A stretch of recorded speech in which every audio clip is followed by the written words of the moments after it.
Hello, everyone. Welcome to Kenny Conversation, brought to you by JEGS, the leader in high performance aftermarket car parts. Remember to go to jegs.com to make your vehicles more awesome. Well, we are really lucky because we don't get very many people out of the dirt super late model world. And we've had a couple, but now we finally have your most recent 2023 World of Outlaw champion, Bobby Pierce. Bobby, welcome to Kenny Conversation. Hey, thanks for having me, Kenny. I'm glad to be here. Awesome. Man, you are calm right now. Why are you so calm? Probably because I'm not in a race car. And you're witty as all get out. Well, Bobby, listen, just a little bit of business. We're gonna dive deep into it here in a little bit. But man, oh man, you've wrapped this 2023 World of Outlaw Dirt Super Late Model Championship up in your first year trying. This is a huge deal, and you had an incredible year. Just a quick take on how you're feeling right now as you guys get ready for the World Finals in Charlotte. We're feeling pretty good. We go into it with such a big lead that we can just relax and go into Charlotte. It's been heck since 2014, the last time I was there. So, uh, Oh, yeah, we didn't want to go into it with the points battle being tight because we were like, man, that could get interesting with us not really racing there much. But yeah, we're pretty chill. So we go into that deal. Then we got some more races we got to tackle after that. But yeah, looking forward to it. all right, let's get down to business. We know that you've got a lot of race fans, and we're going to tackle all that a little bit later. But first at hand, you just came back from Eldora, the Lucas, Dirt Late Model Championship. First of all, I know that all of you drivers got the hell beat out of you. Track was gnarly. Yeah. How are you feeling right now physically? This is the first day that my neck isn't so tight and sore. Wow. Just from bouncing around. I know I told my mom right away after the race, I was like, Mom, I got a concussion, a mild concussion. I know I do. Just it was that rough. It was the roughest track I've ever raced on in my life, just with the speed and to be fast, you had to just send it through the rough stuff. You saw Brandon won the race doing that. Somehow his car didn't break, and we had a couple of things break on the car, slowed me down. But my thumb was also a little sore because early in the race I got in a wreck, and never once in my life has my fingers been stuck in the wheel, but this time it must have slightly got a little hurt there. So it was sore, but I'll be all right, ready to go for the next one. And the car was my main worry. It took a beating. Heck, the skid plate underneath was ripped off. There was shocks blowing out. There was the radiator was almost knocked out.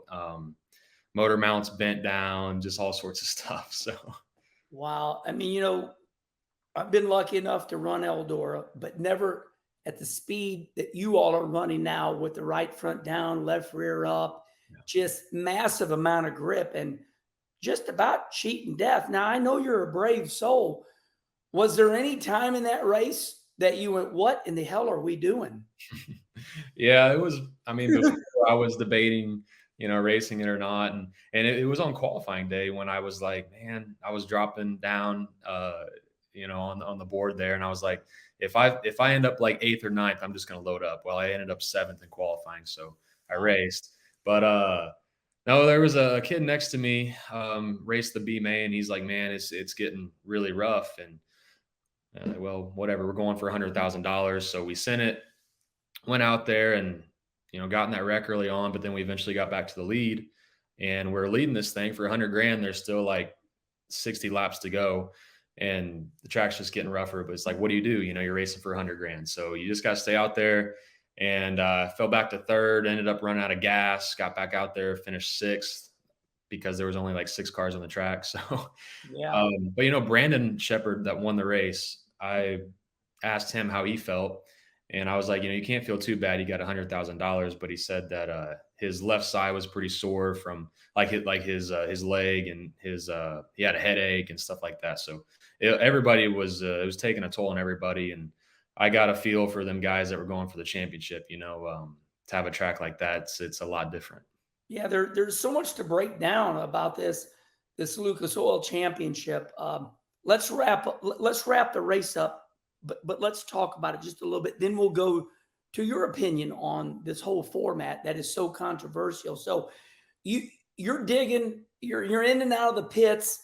Cars are falling out like flies, but you get up there to third, you run out of gas, you go in and out. What made you keep digging? Is it just money, racing for the family, or you're just 26 years old and you don't know any better? Uh, I would like to say I just don't know any better, but unfortunately, after owning the business for a little while now, I do think about that in the back of my mind. You know, man, this is going to be costly, but um, the money was nice, but it's also the Dirt Track World Championship. It's a big race. I've never won it before, so you want to go win races. You know, it doesn't matter if you're racing for pennies or whatever. You know, you're racing against that kind of competition. You want to beat them, but yeah, man, it was tough, and you know, it was a lot of processing. Should I stay out here? Should I not? And heck, you saw guys like Tim McCready. He's broken his back years ago, and he was still out there just At the Chili Bowl. at Yeah. it. Jimmy Owens, he's a bit older now, and he was going at it too. So hat off to them guys that were Yeah. out there. But everybody, let's just clarify, everybody paid a price, but we do it for the love of racing. But we hear it all the time how expensive this sport is. These motors are $60,000. These shocks are thousands of dollars each. You win $100,000, you need it all because you got to rebuild the motor and the whole car. So I get it. Thank you for bringing us up to date, how you're feeling. So let's move on to, the controversy at hand. And I'm going to phrase it like this, and then we'll talk about it. So Lucas Oil Dirt Late Models, they decided early this year, we're going to run this format. We're going to copy NASCAR. That's the way it looked right there at Eldora. So the Dirt Lucas Oil Late Model, they said, we're going to copy NASCAR. We're going to take the Final Four and we're going to go to Eldora. Little did anybody see Ricky Thornton having a year like you two are pretty equal. Both of you dominate your respective deals, but you guys are normal, in the world of Outlaws. So give me your opinion on this specifically. What did you think when you heard early in the year that Lucas Oil was going to use this format? Right off the bat, I was hoping, man, I hope that World of Outlaws doesn't use that format because I have a lot of comparisons that why I think it shouldn't be used. And you can look at any major sports. Look at the NFL, for example, when they're playing on their football field, whether it's turf or natural grass, it's almost the same. But every single racetrack we go to, we got quarter miles, we got half miles, we got banked, not banked, different types of dirt. As you know, racing dirt, red dirt, black dirt, that all feels different. It all goes into it. So you take your whole year and you combine it while you're racing against these guys. You're racing against the same guys every night. So everybody gets the same chance to beat the other guy every single night. And I just feel like, you go into that last race, that's like saying, okay, the Chiefs versus the Eagles, now they're going to play on rock instead of grass. So good point. Or you're going to play on a sand beach instead of grass. It just throws a big curveball at you, or a different size field. It's just it adds a lot of excitement for the fans. I will say that. I think some people enjoyed it, especially how it ended up. But I do know that a lot of people thought Ricky Thornton deserved the championship. But what do you do? Right. Yeah. We are I made a Kenny Wallace show. This is Kenny Conversation. Kenny Wallace shows where I give my opinions. And I said, we are in a time in life where kids your age, now you're different. You're wise, you're quiet, you're just different, Bobby, in a good way. I'm bragging on you. People don't know what they want anymore. So I said, and I want to know what you think about this. What do we want? Do we want a show or do we want to race? And when we race, it could be like any other sport. It could be 10-2, but you're going to have to take it. You're not going to have to condemn it. So what do you think about that nowadays? Do we want to show or do we want to race? Right. And I don't know. I like the typical point format where you just take your best races and or you take all year every race. And that's with War of Outlaws.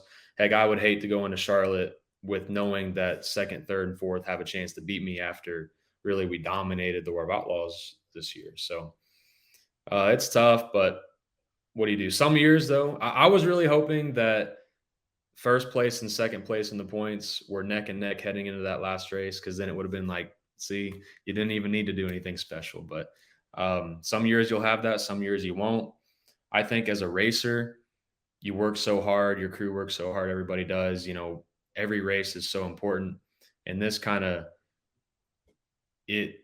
it kind of takes away the importance of every single race, because if I just got to be in the top four, I'm not going to worry about busting my tail to catch this guy, or we got to win this race. We got to win this race. You don't have to.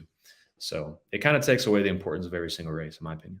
Yeah. And, conversation with you here, not so much of a question, but, we have a group of dirt racing fans that hate NASCAR, which is fine. That's fine. But in NASCAR, now remind you, Lucas Oil Late Models copied NASCAR on this format. Mm-hmm. Yeah. Okay. So I hate NASCAR, but hold on. Every single year that NASCAR has had this format, one of those top four end up winning the race. It hasn't happened yet. Now I'm sure it will. So with that being said, you are the World of Outlaw Late Model champion. You, Nick Hoffman, you all went into their turf. What did that feel like when they dropped the green flag for you?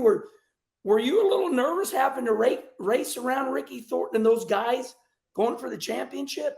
Oh, I definitely was. And I said it a lot that I don't want to be the guy to cause any one of them to fall out of the race and lose their shot. So there was an instance I was racing next to JD and Hudson, and we come off the corner and we're almost going 3 wide, and I'm in the middle, and I'm like, yeah, I'm just going to back out of this. And Oh, you're a good man. yeah, You're racing for a living, and that's one moment that you found yourself in a situation you didn't want to be that guy that wrecked the championship guys out. So what is your thought on, in NASCAR, because the fans compare it, in NASCAR, the players play, okay? You guys, you World of Outlaws invaded their turf. Do you think that's fair? I mean, I don't know. There's been several races this year. Like I won the Go for 50, which was a 50,000 win Lucas race. I won, what was it?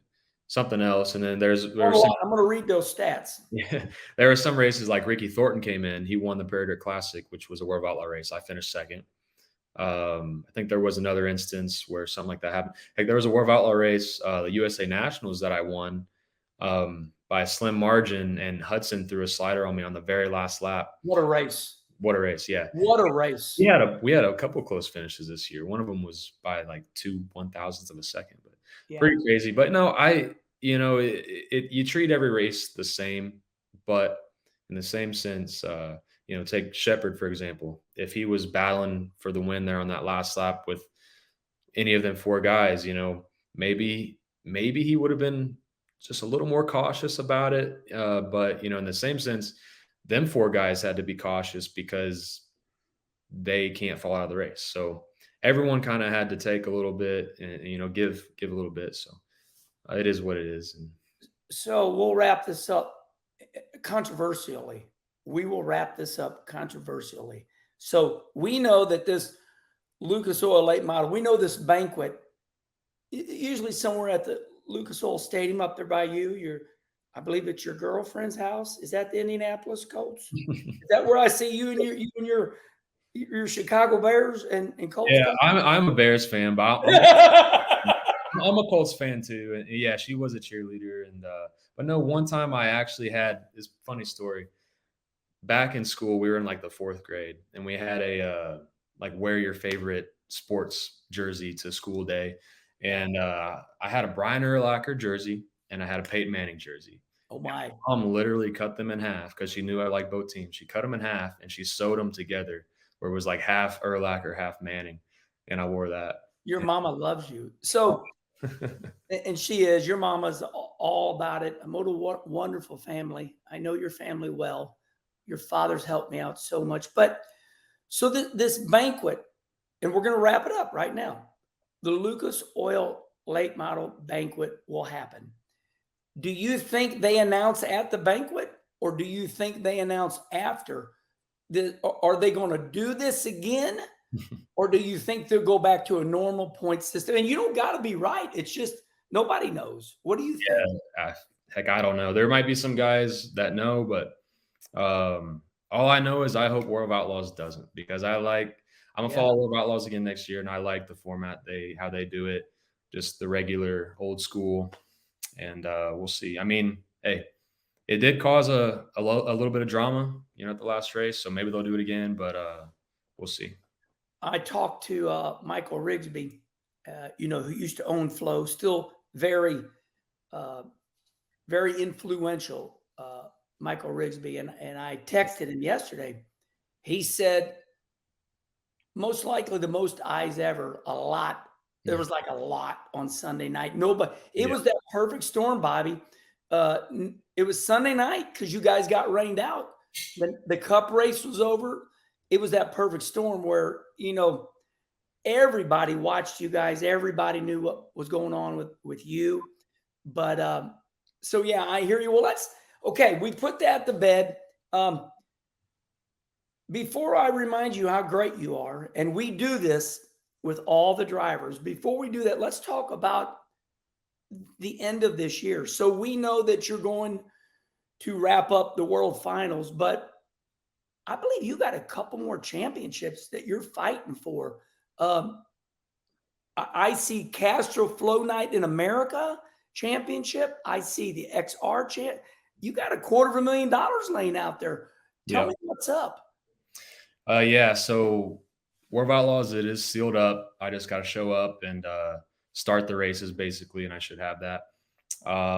Then we go to Sonoya for the Flow Championship. We have 2 races, and me and Hudson O'Neill were basically neck and neck. So we'll see who wins that deal. That's 75 grand to win. And Wow. I'm also leading the XR Super Series, and that's 75 grand to win. So yeah, there's a lot of money on the line, and yeah, and then we go to Gateway, your hometown. Yeah, the dome. The dome. It's while I have you, and like I said, this conversation is about I just respond, I listen. I've always said that the dome is not meant for everybody, but you and Shannon Babb and Shepard, you Illinois guys, you're a different breed. You are, you got the guys running through the middle, down south in the clay. But then there's you guys, which are bull ring dominators. So tell me about the dome. Obviously, it is what it is. You grew up racing on those tracks at Belleville, Belclaire, Macon. Tell me about the dome. Yeah, it is. It's like racing back in the day at Macon. Just go out there and send it. Put on your worst body you got, and but no, it's the dome is magical for sure. Anytime you get to race inside of a dome, it kind of has that electricity in the air where you feel like you're out there on the football field or something. You're a superstar, and you got these 800 horsepower cars. Just the noise is incredible. Like you got to go and check it out if you're a fan. Haven't been there before, you got to go check out the dome. I recommend it. The racetrack, it's going to get rough, and are going to have the same deal. But hey, at least we're going about the speed as we did at Eldora, so we won't tear up as much equipment. Do you feel like the dome, although you can win 30 grand, do you feel like it's a theatrical event? I've always said it's a celebration of dirt racing. You're not going to get rained out. Yeah. What's your feelings about going to the dome? And I mean, I just want to dive a little deeper inside your brain. Do you get jacked up on Mountain Dew when you go? Man, you have to. That's the Yeah. only way. That is the only way. You just got to go out there and ride the bull. I feel like you do that every race. Yeah. Sometimes it is smooth. We won the Thursday night portion last year and it was really smooth, but I kind of stunk up the show. So they were like, we got to add some character to the track. And then from That's there right. on, it was cowboy up. But, we've won that races 2 times. And since we won it them 2 times, I think it was 17 or 18 and 19. And I haven't finished a race since. So Mm, on Saturday, I have not finished a race there since that. So that's right. my goal, is to finish a race. So our goals are to win all 3 championships and then Yeah. go to the dome and finish the race and Hey, sell a lot of T-shirts. yeah, boy, that's another subject. But I mean, I want to respond to what you just said. Your goal, just for not in life, but what is your goal the rest of this year? Just say that one more time. Yeah, my goal is to, of course, win the World of Outlaws, win Flow Championship, and win the XR Super Series Championship. So that'll be 3 championships, and then go to the dome, sell a lot of T-shirts, and the goal is to sell a lot of T-shirts at Charlotte too. I'll say that there's a lot of people there. Tell me about. I've never really, I've interviewed Davenport and Nick Hoffman, and I've interviewed probably 6 dirt racers, but I've never talked about souvenirs. I want to dive into this just for a minute before I remind you about all your stats. But this T-shirt deal, is it true? I'm going to be specific. Is it true that you all have to sell T-shirts to survive, or is that a myth? Yeah, I don't know. The way I do it, if I don't win races, if I don't sell shirts, yeah, I don't know how we could keep getting to the next track, because I don't race for somebody where it's not like I just get a percentage. So I got to pay the bills and everything, and everything typically that you make in racing, your race winnings typically go back into the race car. They go to paying crew, they go for overhauling engines, paying for tires, all that stuff, getting up and down the road. So T-shirts is kind of where you are able to put food on the table, but it's tough. But hey, when it's going good, it's going good, and you just gotta, you know, keep giving it your best. And we're in a way we're living the dream. So we work hard and we race a lot of races, but when it's going well, it's going well, and you just try to keep that up. There's an inside joke in racing. When things are junky, you go, "We're living the dream." It's a tough road, Bobby. I admire you. I think you're incredible. So, all right, this is the time, Kenny, conversation. We do this with every driver. We're not going to skip any driver. So I looked up your stats. I'm going to need a couple minutes here, but this is to remind all your fans. I say it every time. I'm not going to stop now. Brother Rusty says you got to remind people That's because right. they remember what they want to. So here we go. Give me a little time. This is nuts. 2023 stats. First year in a Longhorn chassis. This is insane. 34 wins so far this year. Over 900,000 in race winnings so far. Obviously, motors and tires and everything. You've got this World of Outlaw Championship locked up, headed into Charlotte. Your first year trying ever. Also leading the Flow Series, as we talked about, the XR Series. This is another subject. This is your greatest year. It's got to be. Arguably, I think, this is my opinion, I think you're arguably the number 1 ranked dirt late model driver, dirt on dirt rankings. I think, it's going to be a hell of a race between you and Ricky, because you guys get the best of each other a lot. Let's look at some of these big wins and some career highlights. I put a lot of work into this. World 100 winner.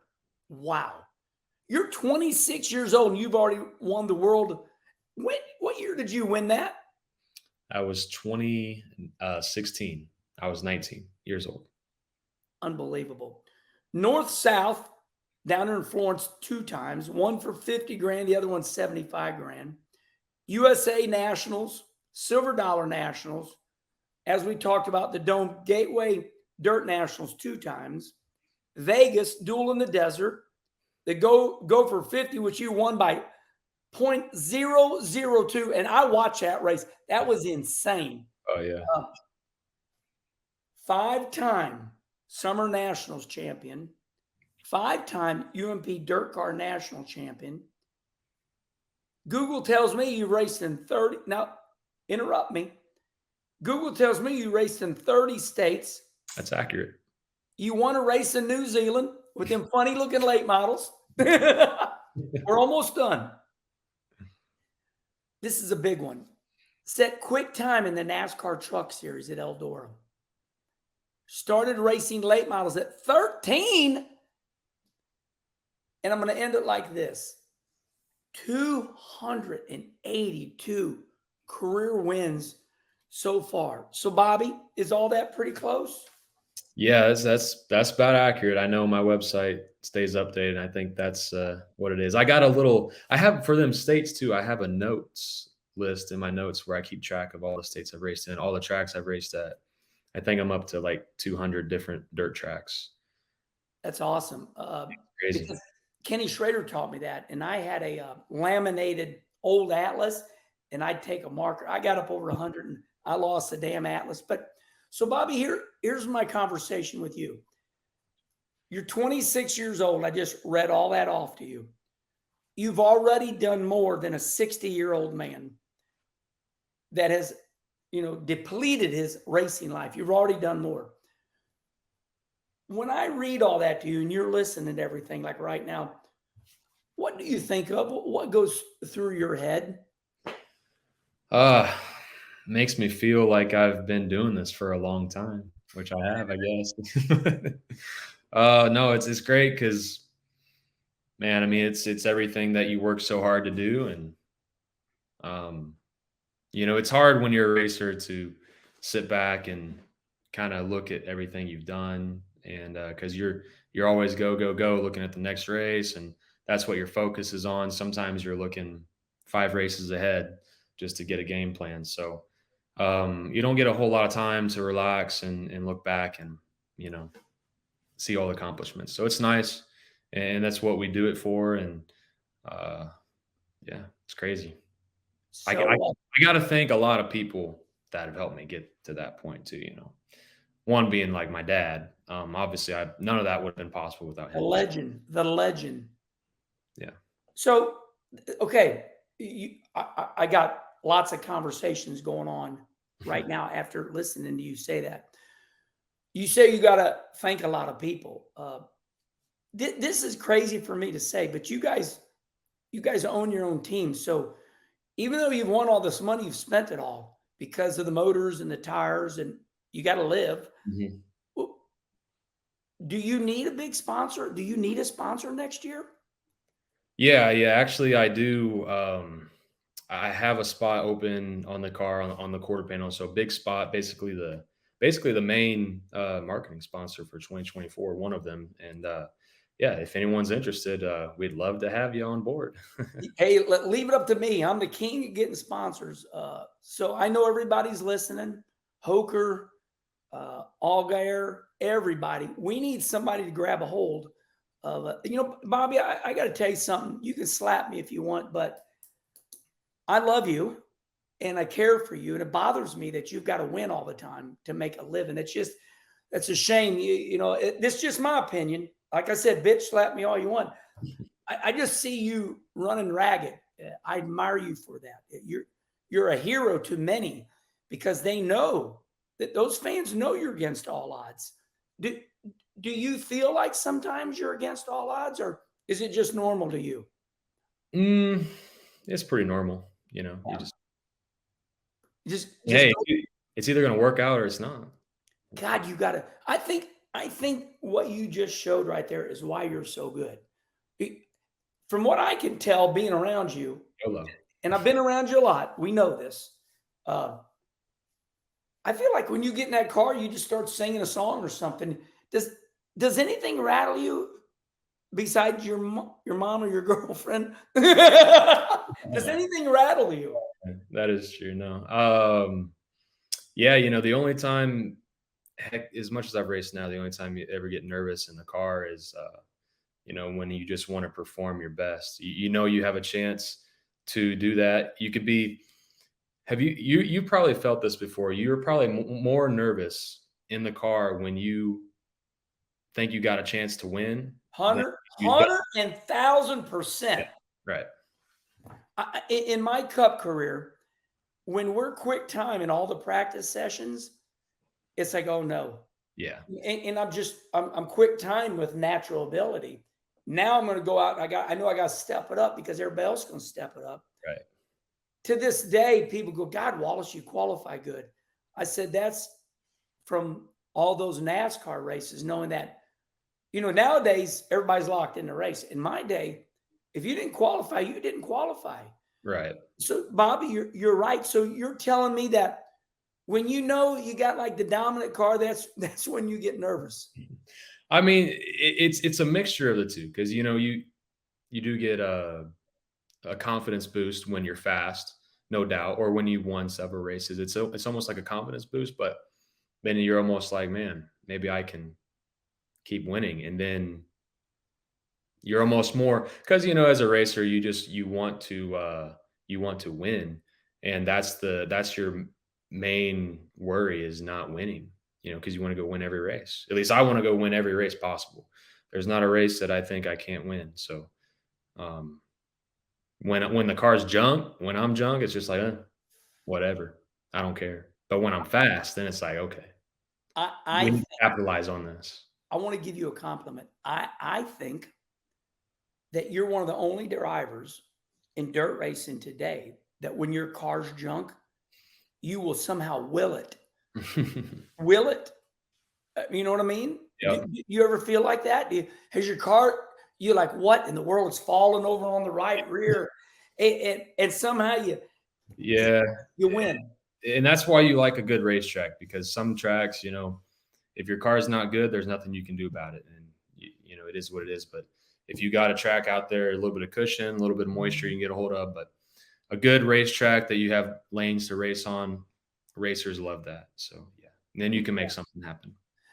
So nice little statement. I want to say, first of all, we love it. The fans love it when you send it.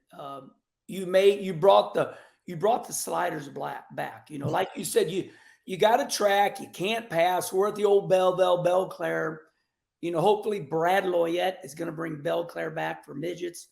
Right. Yeah. He teased a post. He lives here 1 mile from me. I could walk right up there to Brett right now. So we don't know, but the sliders that you threw, I think, made you famous because when you threw the slider, you were going for the win. You didn't throw a slider for fourth. Right. Do you think when you did these, you were just going for it, and then the response to the fans, I think. Tell me about the slider days, which were very controversial. Yeah, I guess slide jobs are more of a thing that you would see in other forms of racing, not nearly as much as late models. And then nowadays it's pretty common, but sometimes to fully clear a guy and get past him, you got to do a slide job. And growing up racing in Illinois, that's you kind of learn how to do that, I guess. And um, I mean, anyone's fine with it as long as it's clear. And heck, years of doing it, you get better at doing it, and your judgment gets better. That's the thing. Like anyone can go in there and pull a slider. It's the judgment of whether or not you should or not. And sometimes it's just like anything. It takes a while of learning and experience to get better at your craft. And you know, heck, I've raced a lot, so I pulled a lot of probably not clear sliders, but the majority of them I would say are. And yeah, it makes racing more exciting. I got Yeah, glare in my face. I'm trying to get rid of. you're fine. Don't worry about it. It's daytime. So, man, look at this. We've already been going 36 minutes and just going because so much has been going on in your career right now. Speaking of that, here you are, only 26 years old, and I'm ashamed to ask this, but I feel like I got to ask it. your dad's a legend. My mom's a legend, but my mom's 85 years old. My mom ran powder puffs. So with your mom and dad getting up there in age, listen, I get it. They're there every day. They love you. They love you with your life. You just told me, you said, Herm, I got to get back out in the shop, work on this race car. So what is your goal in life right now? Knowing that the tall, cool one, your great father is, we're all getting older. What is your goal? Where is this at? You going to keep owning that team? You're going to go, as far as I can tell, you're the only one that owns a team. Everybody else drives for somebody. Yeah, there is a lot of like I would say the top late model guys all drive for somebody, or at least they have, an owner that owns motors, cars, haulers. Sugar daddies is what we call them. It's a quick shortcut. And I've got some good sponsorships too, no doubt. But yeah, my goal is to keep doing it this way. You have more control over your team. You can, make your own calls, call your own shots, basically. And it can be tough sometimes, but at the end of the day, if you can make it work like that, it should be better in the long run because you just have more control and you don't have to. It's probably more pressure driving for somebody than driving for yourself, even though it is a lot of pressure driving for yourself because, I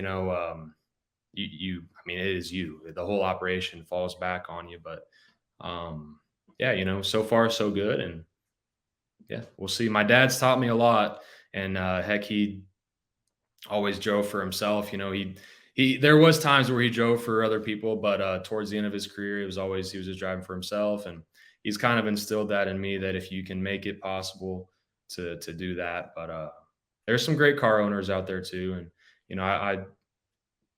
someday I might drive for somebody again, but we'll just have to wait and see. Yeah.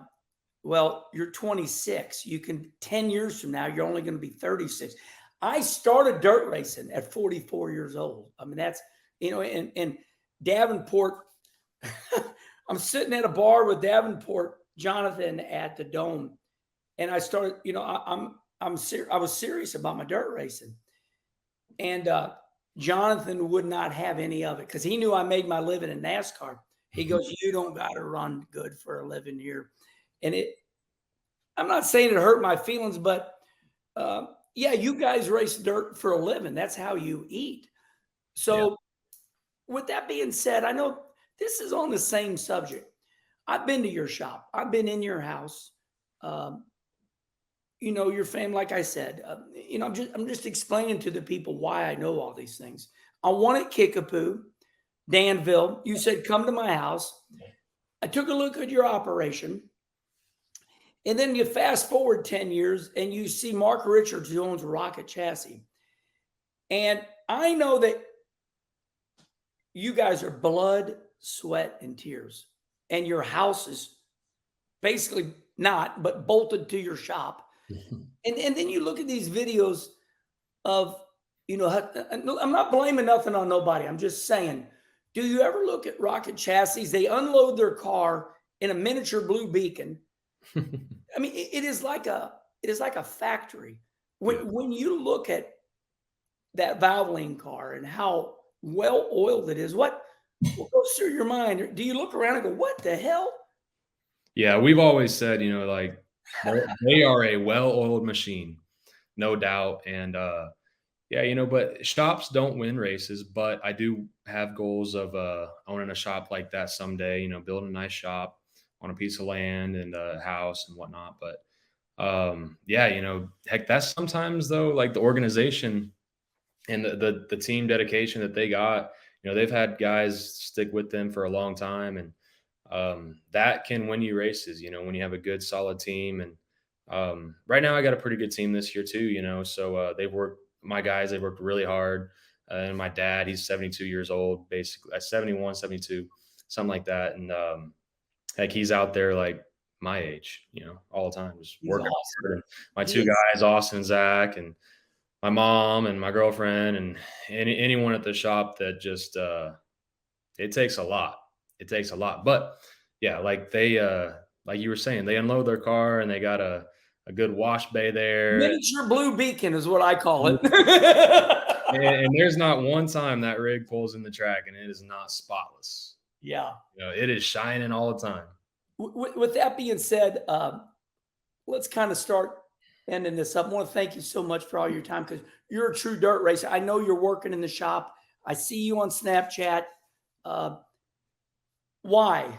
Why was this year so incredible? Why? I mean, I know you kind of got a little, not a slow start, but what happened this year that made you just get it on?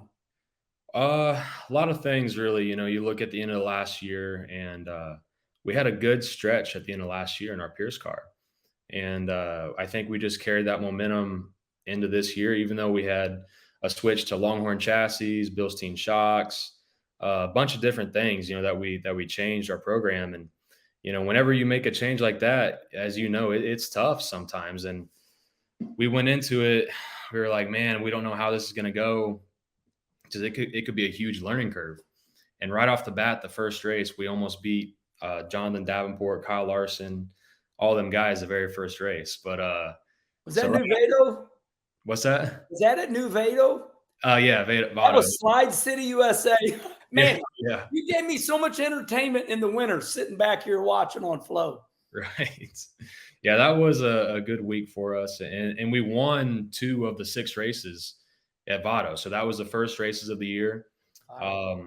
A lot of help from all the guys at Longhorn, Matt Langston, Kevin Rumley, Steve Arpin. I'm sure you know Arpin. He's a great guy.